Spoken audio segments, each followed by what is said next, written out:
Hello, everyone. I know you can tell from my voice, this is the real me and not AI. But we're going to talk about AI tonight, and particularly the beautiful, sweet sounds like my voice that it can create. I'm Dr. Mike at Official Pagan on everything. Yep. And I think this is, again, using Bonnie Tyler references probably is not like reaching a large audience, but it was, hey, AI, make Mike Walensky sound like Bonnie Tyler. It would be like this. So, but again, no one knows that reference. Anyway, I'm Kelly at KELLYTHUL on social media, and welcome to Bog Panda, home of the Hard No podcast, the world's shortest podcast available for free via playlist on the Bog Panda YouTube channel. Just a like and subscribe away. Oh, and hit that bell too. And once you're done hitting the bell and you're a little tired, maybe you got sweaty, and like, man, I wish I had another t-shirt to change into after hitting that bell. We got you covered. Check out our merchandise store. Tons of options, clever ones, not clever ones. There's Dr. Mike material out there, all kinds of fun stuff. So check it out. Very nice, very nice. Well, Kelly, I think anybody who's listened to this know that we're a fan of AI. What's your, as a creator, what's your experience so far using AI tools? So it's been good so far in that it's really helpful. Instead of my constant search for royalty free images and stuff to import into my graphics design software to go ahead and put together thumbnails for our shows or those types of things, or the occasional Dr. Mike birthday celebration or other items that I need to do. It's been nice to kind of get a big jump start on that by utilizing AI to create certain images in combination of things you don't usually see. And as you'll see if you go to our merch store, which I'm sure you already have, based on my earlier strong recommendation, you'll see a variety of panda-based t-shirts that are out there that were largely influenced by AI and have come up with some pretty cool ones. Our Panda Army one, possibly one of my favorite shirts. It is A my favorite. little on the fascist side, but still pretty cool. And so you That's can a get t-shirt over right there, a little on the fascist side. little asterisk by it, but some good stuff there. So it's been nice to speed along when I've got some graphic needs. I think I have mentioned on a previous show. While I love doing the show, I love working with Mike and doing this content. What I don't love when I'm editing is eventually coming around to the point where I've got to write the YouTube description. It's just I don't know. It's just I'm tired out. It's hard to always kind of knock it off. And so depending on what the nature of the show was, sometimes I'll go into AI and ask it to write a description, which comes back far too long and not really matching the tone of Bog Panda, but usually gives me about 70% of the content once I whack down a lot of it to tighten it up a little bit, but it gives me a lot of stuff. So it's been really helpful on YouTube descriptions and graphics work from there. But I'm a serial dabbler, and I've just learned a little bit enough to be dangerous. You, particularly on the graphic sides, I've seen have really learned to kind of stretch it a little bit. So, what's your path been like on the world of AI as a creator? So it actually started a few years ago. When we started doing, I'm a musician, and I started doing a side project with our friend Vex called the Rust Belt, and Ryan, who Kelly has hung out with, but nobody else in the Rust Belt has, but Kelly has hung out with. Because I carry We the Rust Belt like I carry Peggy. he carries everything. Do Um, so we started this project called the Rust Belt. And around that time, our record label, Universal, was trying out this new AI based music video editing software. So they asked if we wanted to try it because it was during the pandemic. There was no way for the Rust Belt to play shows or anything like that, even if we wanted to at that time. So we were going to go heavy on the videos and just video content in general as our main way of promoting this project. So they asked if we wanted to try this out. We did. And for anyone who doesn't know, what we did was we created a bunch of more, like, I would say, cinematic style videos that have, a theme to it. And we don't appear in any of them. There's no like performance footage or anything like that in any of the videos. They're all these sort of cinematic narrative little shorts. And a lot of them we've submitted to film festivals. And we've been in more than 20 film festivals now. And we've won 15 or 16 awards now for these videos. And what I do is I use Universal's AI software to beat match to the film process. So the hardest part about making a music video is the editing because you have to match the tempo with the footage you have. So you have to cut all your footage, put it into a tempo. Think of it like a giant puzzle where you have to find all the edges first before you start working on the middle part. And that takes a lot of time. So essentially, that's what that program does for you. It beat matches your footage to the tempo of the song. So then you can just go in and adjust everything and refine it all. So it cuts hours and hours of that extra legwork off of the process. And like I said, it's worked out incredibly well for us. It's not something we couldn't do though. I mean, I've done it a million times before that for videos. It's just something that helps streamline that process and saves us a ton of time. So the other part of it was then, okay, with the Rust Belt, we really wanted to try to utilize the algorithms on Spotify and YouTube and things like that. And the only way to do that is to constantly feed it new content. So for Spotify, for example, they tell you, right, the one thing Spotify is good at, I know they're vilified, rightfully so, for almost all of their practices. The one thing they're good at though is they do just lay it out for you. They're like, listen, this is how the algorithm works. You have to release something every 6 weeks. That's how our editorial playlists work. That's when they renew. This is the 6 weeks is the mark, which means releasing singles and really focusing on singles and building up albums that way instead of dropping a whole album at one time. So that means way more artwork that needs to be created. And typically I would say 90% of all of our artwork and photography and 100% of any photo editing that's done. Photo editing, layouts, logos. I do all of that for all of my projects. So I was like, okay, this is a massive amount of work that was created just by the nature of how much we have to release now. So I started then tinkering with AI to come up with elements for these covers for the singles and things like that. Now, it's gotten significantly better, the different AI programs, but at the time when you were especially if you're doing like text to image, say I typed in, Kelly and Mike making a podcast together, we would each have four heads 35 fingers. The background would be like some weird psychedelic thing and stuff like that. So, I mean, you could get stuff out of it, but you really had to you kind of start it with very rough images and then you'd have to start refining your prompts to get closer and closer to what you want. And then once you got about as close as the program's going to take you, the best thing to do at that point is to take it out of that program and put it into Photoshop and then tinker with it and fix everything in Photoshop. And that's pretty much what I've done. Even now, the AI programs have gotten a lot better and I've gotten better with prompts and things like that. But it's still a pretty good combination of that and Photoshop to get the actual final look that I really want out of that artwork.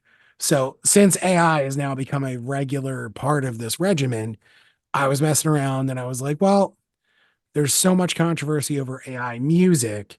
Let me try it out and see see what that's like. So I accidentally recorded a new EP for Pagan, and that wasn't, and I say accidentally because basically I was testing out some samples and patches and different things that I'd acquired recently and just ended up writing a few songs around them. And they don't fit with anything else because this wasn't something that was planned. So I was like, this is its own little EP. Um, but I couldn't get a particular sound that I was looking for one of the tracks. It was just missing this sort of drone and I couldn't get it quite right. I would eventually get there if I sat there and tinkered with it for hours and hours. But again, the kind of nature of this project was this happened by accident. I don't want to spend 3 months working on it. Like if it gets done in this couple of days of me playing with this stuff, great. And if it doesn't, it'll probably never come out because I have too much that I'm working on most of the time. So I was like, let me try one of these AI music programs.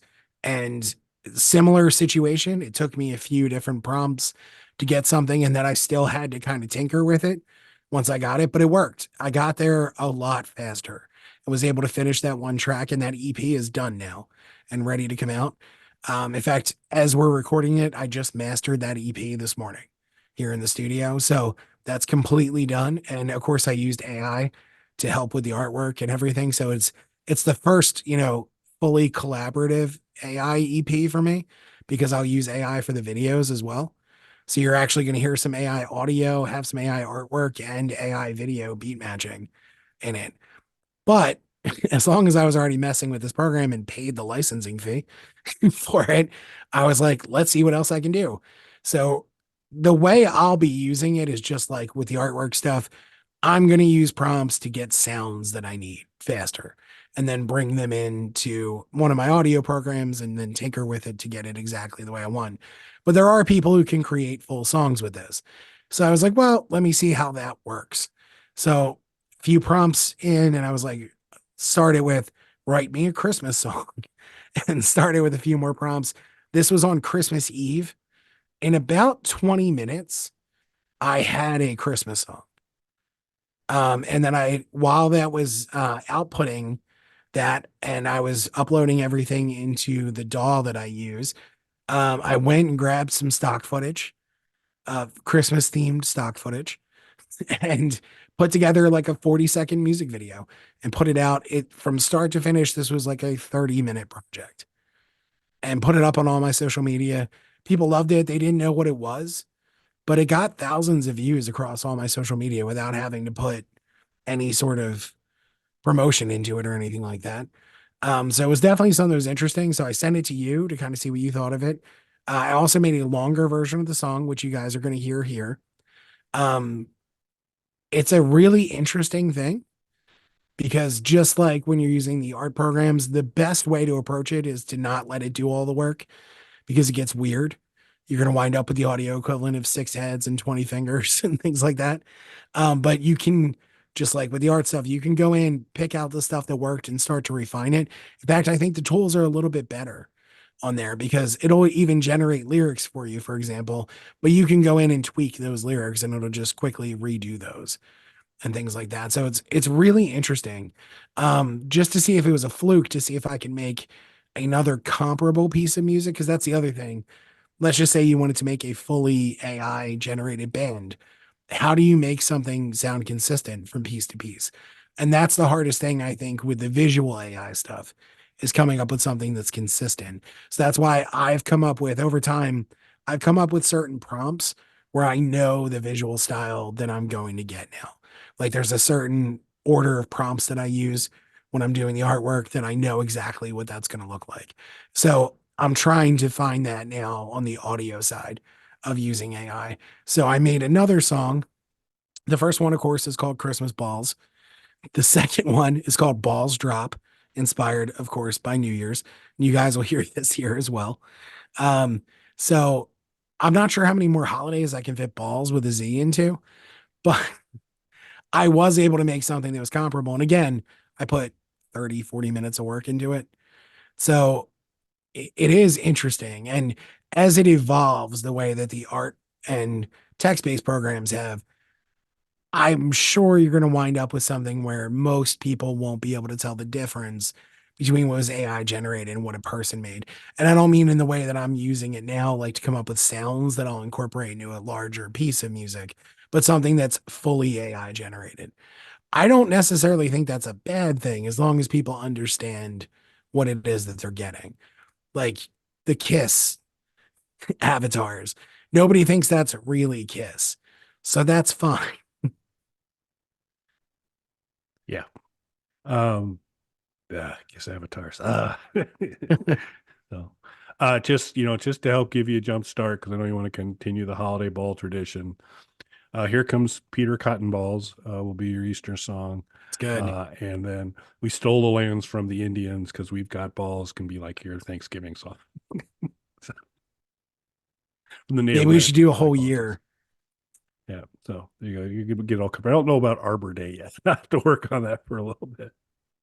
Um, but no, that's cool. That's cool. Yeah. So what was the software that you uh purchased then or That purchased the was license? Suno AI. And you can use it for free. It'll give you, I think it gives you like 3 or 4 songs a day for free, but you're not allowed to use those commercially at all. if you're using the free version. So I think a 1 year subscription is like $80 or something like that. So that's what I ended up going with because I wanted the commercial license for it. And I am going to get use out of it. So that's fine. That's not a huge investment where, I renew it? I don't know. We'll see how it goes throughout the year. But it's a reasonable enough investment, and I'm going to continue to play with this and see what I can come up with. Cool. Great. Well, we're going to probably talk about this a lot more, but wanted to kind of get you a little bit of an introduction to it and talk a little bit about my minimal use of it, Mike's much more extensive use of AI on some things. And we're going to wrap up this show with a new holiday classic, Christmas Balls. Enjoy.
Bog Panda.